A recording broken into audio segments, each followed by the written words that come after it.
मी 11ला आलो हम्म, मुंबईमध्ये. हम्म, माझं काम चालू झालं 12मध्ये आणि देवयानी नावाचा मी शो करत होतो. हम्म, 2012च्या एंडिंगला माझा शेवटचा एपिसोड होता त्याचा. हम्म, 27 डिसेंबरला मी शूट संपलं माझं. हम्म, मला आठवतंय कांदिवलीचा तो आहे तो स्टुडिओ, तिथे मी शूट करत होतो. मला बाबांचा फोन आला, अरे आनंद अभ्यंकर आपले, हो, त्यांचा ऍक्सिडेंट झाला होता. हम्म, मला बाबांचा फोन आला, प्रसाद असं असं झालं रे, चांगला माणूस गेला वगैरे. आम्ही बराच वेळ बोललो हम्म, आणि 31 डिसेंबरला आम्हाला रत्नागिरीला जायचं होतं. आई बाबा मी. हम्म, तिकडे आमचं लक्ष्मी केशव म्हणून हे आहे, हम्म, कुलदैवत. तर त्यावेळेस बाबा मला म्हणले आपण जाऊयात. हम्म. आणि माझे वडील रेल्वेमध्ये होते, हो, त्यामुळे बाबांना एसी पास सगळं होतं. हम्म, तर हम्म, म्हणलं बाबा तुम्ही व्हा पुढे, मी येतो, हम्म, कारण नाईट शिफ्ट झाल्यात, मी जरा 2-3 दिवसांनी येतो. हम्म, काय झालं कसं झालं मला माहित नाही. ते नेमके गेले त्यावेळेस एशियाडनी हो, बसनी, आई बाबा.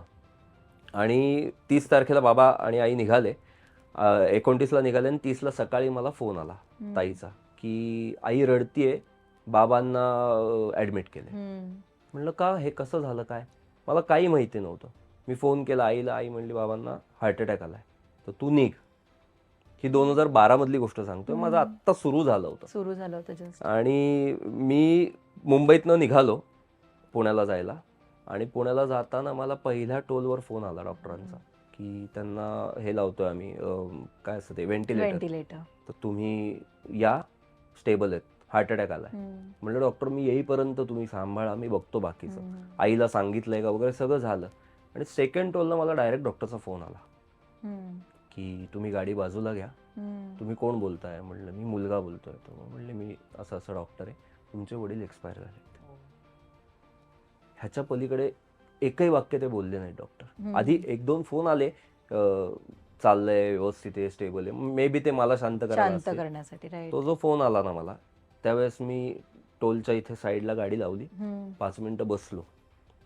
आता काय, म्हणजे तुझे म्हणलीस ना की तुला कधी टेन्शन येत नाही का, ते आयुष्यातलं पहिलं आणि शेवटचं टेन्शन की आता काय, की ज्या माणसाच्या भरोश्यावर मी आलो होतो मुंबईत, त्याचा तो माणूसच नाही. माणूसच नाही.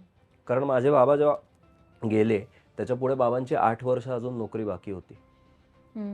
आणि मला बाबांचं वाक्य होतं, मी दादरमधनं फोन केला होता बाबांना की मी आलोय, चाललंय बाबा, शोधतोय काम. त्यावेळेस ते म्हणले होते, प्रसाद 8 वर्ष आहेत माझ्याकडे, 8 वर्ष पुरतील ना. म्हणलं हो पुरतील ना बाबा. तर मग त्याच्यानंतर ते मला म्हणले की तुला जे करायचं ते कर, घरचं टेन्शन नको घेऊ, 8 वर्षात सेटल हो फक्त. आणि मी त्या ह्याच्यावर उभा राहिलो होतो. आणि 2012ला बाबा गेले. आणि मग मी जो बदललोय ना, तो फक्त माझा मित्र यश आणि महाराज ह्यांच्या बेसिसवर मी जिवंत राहिलो, पण नाही, मी जिवंत आहे, नाहीतर संपलं होतं सगळं. आणि बाबांनी असं काही कामच नाही बघितलं ना. नाही, बाबांनी देवयानी आणि पुढचं एवढंच. पण बाबा एवढे खुश होते ना, कारण एकदा काय झालं होतं, सदाशिव पेठेमध्ये आमचं जे घर होतं त्याला गॅलरी होती बाहेर.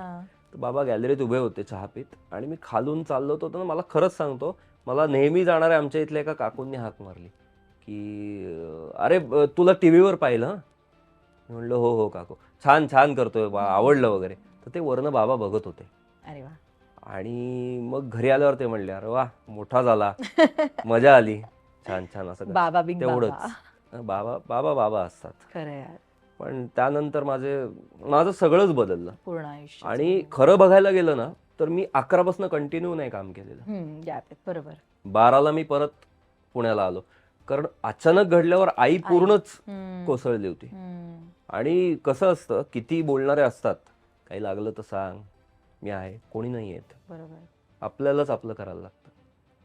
असतात, नाही असं नाही, अगदी बोटावर मोजण्या इतके. बाकी कोणी बघायला पण येत नाही तुम्हाला, तुम्ही कसे राहताय, काय खाताय, कोणी येत नाही. त्यामुळे मी आईसाठी जवळजवळ 1-1.5 वर्ष परत घरी होतो पुण्यामध्ये. आणि माझं असं झालं की अरे आत्ता सुरू झालं. पण एकीकडे मी काम बघू, आईला बघू का काय करू, मला काही सुधरत नव्हतं. मग मला परत दुसरं 13च्या एंडिंगला काम मिळालं. मग मी खूप वेळा अपडाऊन करायचो पुणे मुंबई एका दिवसात. हो. अरे बापरे. म्हणजे आईला भेटायचं, रात्री झोपायचं, मग सांगायचं थोडं ऍडजस्ट करा, मी येतो 12पर्यंत 12:30पर्यंत, सेटवर जायचं, परत यायचं. हे मी खूप वेळा केलेलं आहे. हम्म.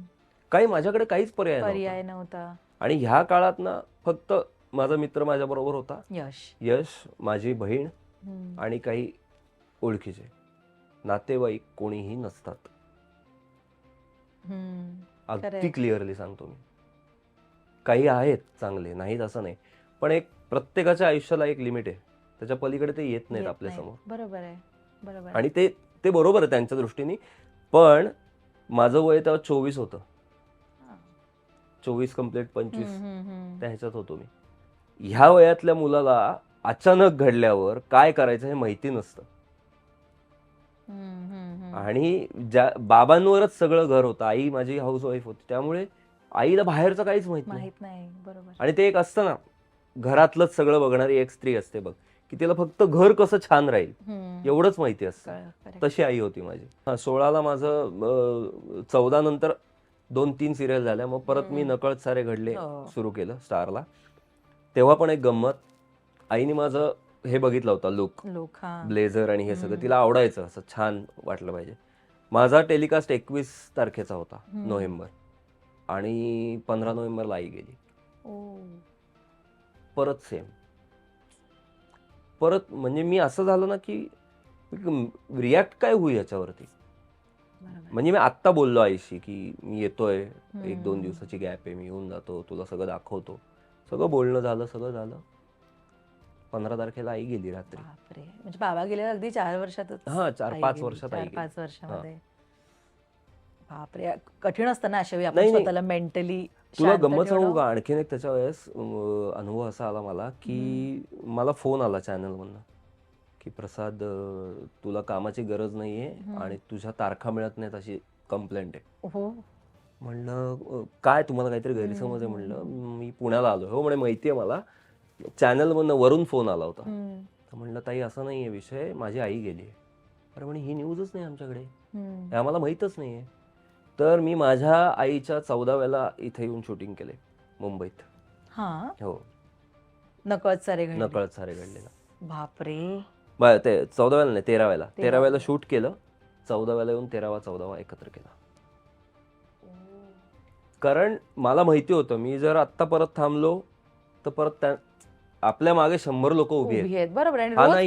आणि खरं सांगतो, ह्यात काही चुकीचं नाहीये, हा बिझनेस आहे. बरोबर आहे. तू नाहीयेस, तुला वेळ नाहीये, 10 वेळा विचारेन, 11व्या वेळेस मी दुसऱ्याला घेऊन मोकळा होईल.